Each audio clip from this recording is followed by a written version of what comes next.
Bismillahirrahmanirrahim. Assalamualaikum warahmatullahi wabarakatuh. Kami dari kelompok 1 akan menjelaskan materi ilmu balaghah. Selamat menyaksikan, semoga bermanfaat.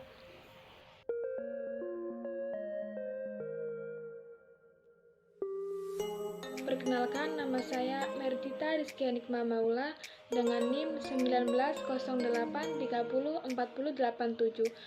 Perkenalkan, nama saya Abdul Hamid dengan nomor induk mahasiswa 19083044125.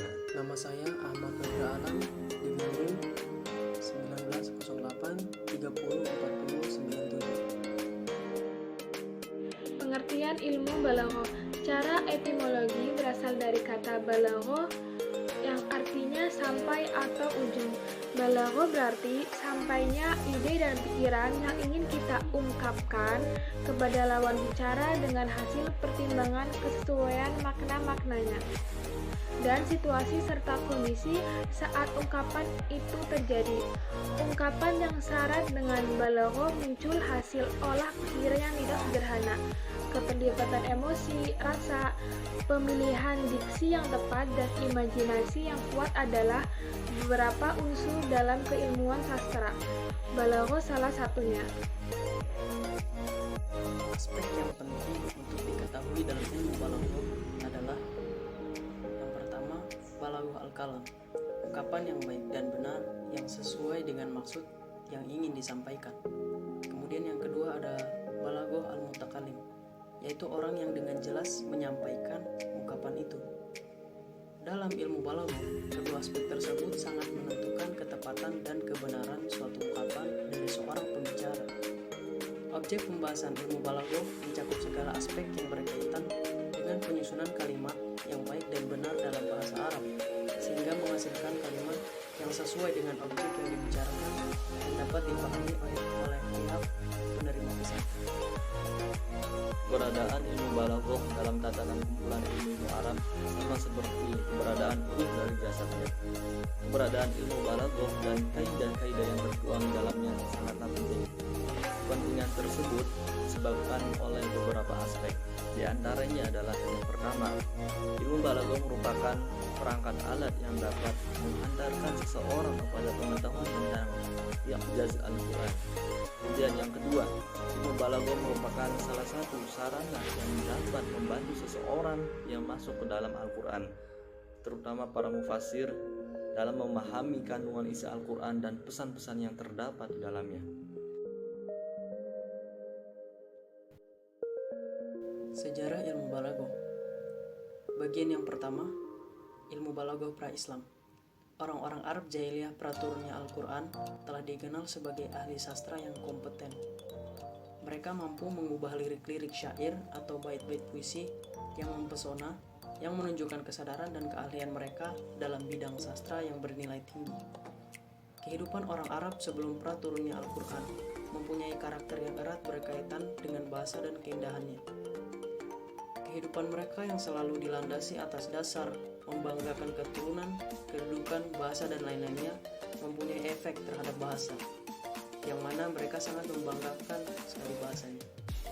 Kelahiran dan pertumbuhan balaghah, termasuk ilmu ma'ani, di kalangan masyarakat penggunanya bersifat arbitrer. Hal ini berarti bahwa orang Arab tidak hanya membanggakan begitu saja terhadap bahasanya, tetapi mereka juga berusaha agar apa yang mereka bangga-banggakan betul-betul berkualitas sehingga tidak dapat dikalahkan oleh yang lainnya. Kemudian selanjutnya yang B, sejarah ilmu balaghah pasca Islam. Sebagaimana dilihat sebelumnya bahwa keberadaan balaghah pasca turunnya Al-Quran sudah demikian berkembang. Lebih-lebih setelah turunnya Al-Quran, keindahan dan kelembutan berbahasa merupakan pokok kajian yang tak habis-habisnya, yang telah melahirkan banyak ungkapan-ungkapan yang indah dan bermakna dalam kepustakaan sastra. Terutama setelah turunnya Al-Quran yang merupakan salah satu inspirator dalam melahirkan keindahan dan kelembutan berbahasa tersebut. Dalam tradisi Islam, Al-Quran dipandang sebagai salah satu sumber keindahan atau kebalaghahan bagi para penyair dan penulis prosa. Al-Quran diakui oleh mereka sebagai puncak balaghah dan merupakan model utama dalam rujukan pengubahan syair. Sebagian pakar sastra mencoba dengan sadar dan seksama untuk menyamai bahkan melampaui keindahan Al-Quran. Upaya-upaya tersebut mereka lakukan untuk meladeni tantangan Al-Quran yang begitu menggugah orang-orang yang memiliki keahlian dan keberanian di antara mereka. Meski usaha tersebut tidak pernah berhasil, tantangan Al-Quran itu semakin menarik perhatian mereka. Di samping telah adanya rasa cinta terhadap keindahan dan ketinggian bahasa yang melekat kuat dalam jiwa mereka sejak masa praturunnya Al-Quran.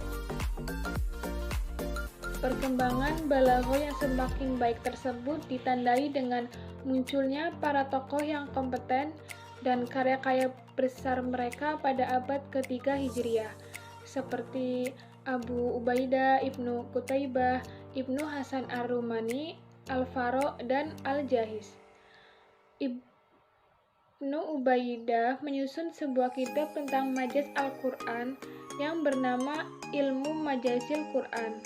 Ibnu Qutaibah menyusun kitab Takwil Mushkil Al-Quran, dan Al-Faro menulis kitab Ma'anil Quran yang meski kebanyakan berisi kajian ilmu nahwu, tapi juga menyinggung kajian ilmu balaghah. Sedangkan Ar-Rumani menyusun kitab An-Na'tu fil Ijazil Quran, dan Al-Jahiz dipandang sebagai tokoh yang sangat berjasa dalam sejarah perkembangan ilmu balaghah. Pembagian ilmu balaghah. Ada 3 cabang ilmu balaghah, yaitu ilmu ma'ani, ilmu bayan, dan ilmu badiah. Ulama kontemporer membagi ilmu balaghah menjadi 3 bagian. Yang pertama, ilmu ma'ani adalah dasar-dasar dan kaidah yang menjelaskan pola kalimat berbahasa Arab agar bisa disesuaikan dengan kondisi dan situasi. Tujuan ilmu ma'ani ini adalah sebagai upaya menghindari kesalahan dalam pemaknaan yang dikehendaki penutur yang disampaikan kepada lawan bicara, dan juga mengajarkan kita cara menyusun kalimat dengan memperoleh tujuan makna yang pas atau tepat berdasarkan perbedaan kondisi dan keadaan yang ada. Yang kedua, ilmu bayan, yang secara bahasa yaitu penjelasan, penyingkapan, dan keterangan. Sedangkan secara istilah, ilmu bayan berarti dasar atau kaidah yang menjelaskan keinginan tercapainya satu makna dengan macam-macam gaya bahasa. Berikut yang dijelaskan Al-Hashimi 1994. Ilmu bayan berisi macam-macam cara untuk menyampaikan makna. Objek kajiannya berkisar pada berbagai cara gaya bahasa yang merupakan metode penyampai makna yang meliputi tashbih, majaz, dan kinayah. Tujuan mempelajari ilmu bayan adalah mengajarkan kita bagaimana menyusun kalimat dengan dimensi seni dan menyusun ragam struktur kalimat untuk memperjelas makna yang diharapkan. Ketiga, ilmu badi. Secara bahasa adalah sebuah kreasi atau penciptaan. Secara istilah, ilmu badi adalah ilmu yang mempelajari beberapa model keindahan, stilistika, ornamen dalam kalimat yang akan membuat kalimat tersebut indah. Jika ditinjau dari kata dan maknanya, ilmu badi ini memiliki 2 kajian, yaitu muhassinat lafdiyah atau analisis keindahan struktur kata, dan muhassinat maknawiyah, keindahan struktur makna. Ilmu badi yang tujuannya mengajarkan kita cara menyusun kalimat dengan memperindah makna dan susunannya, sehingga kalimat tersebut semakin berharga bentuk susunannya dan semakin indah maknanya. Dari kajian bahasa dan sastra Al-Balaghah dalam Al-Quran menurut Ibnu Ashur dapat ditemukan bahwa yang pertama, dialektika bahasa Al-Quran tercermin dalam gaya bahasa atau usul. Gaya bahasa yang ditampilkan bahasa Al-Quran berbeda dengan gaya bahasa ungkapan bahasa Arab biasa. Perbedaan ini menjadi ciri tersendiri bagi bahasa Al-Quran. Kemudian yang kedua, ilmu balaghah adalah ilmu yang menjelaskan tentang penyesuaian kalimat antara ungkapan yang dipergunakan dengan keadaan tempat audiens yang menjadi objek ungkapan tersebut. Kemudian yang ketiga, menurut Ibnu Ashur, Bahasa Al-Quran adalah bahasa yang memiliki derajat sastra balaghiyah berkualitas tinggi dibandingkan dengan bahasa Arab biasa. Karena bahasa Al-Quran mengandung makna yang lembut yang memiliki rahasia tersendiri, melebihi batas kapasitas bahasa manusia.